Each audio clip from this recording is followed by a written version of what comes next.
అయోధ్యలోని రామ మందిరంలో 150 కిలోల బంగారు పూతతో రూపొందించిన శ్రీరామ యంత్రం ప్రతిష్ఠించడం దేశవ్యాప్తంగా విశేష ప్రాధాన్యతను సంతరించుకుంది. రాష్ట్రపతి ద్రౌపది ముర్ము స్వయంగా ఈ యంత్రాన్ని ప్రతిష్ఠించడం మరింత విశిష్టతను తీసుకొచ్చింది.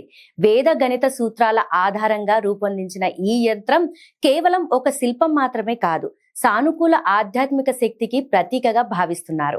ఆలయ ట్రస్టు సభ్యుల ప్రకారం ఈ యంత్రం శ్రీరాముడి దివ్య చైతన్యాన్ని ప్రతిబింబిస్తూ ఆలయంలో భక్తి వాతావరణాన్ని మరింత గాఢంగా చేస్తుంది. కంచి కామకోటి పీఠం సంప్రదాయాన్ని ఆదర్శంగా తీసుకుని స్వామి విజయేంద్ర సరస్వతి ఆధ్వర్యంలో దీనిని రూపొందించడం ప్రత్యేకత. ఈ యంత్రం నిర్మాణంలో శాస్త్రం, శిల్పకళ, భక్తి అన్ని సమన్వయంగా మిళితమై ఉన్నాయని పండితులు చెబుతున్నారు. అయోధ్యకు వచ్చే భక్తులకు ఇది ఒక ఆధ్యాత్మిక ఆకర్షణంగా నిలుస్తోంది. దేశం నలుమూలల నుంచి వచ్చే భక్తులు శ్రీరాముని దర్శనంతో పాటు ఈ యంత్రాన్ని దర్శించుకోవడం ద్వారా మనసుకు ప్రశాంతత లభిస్తుందని విశ్వసిస్తున్నారు.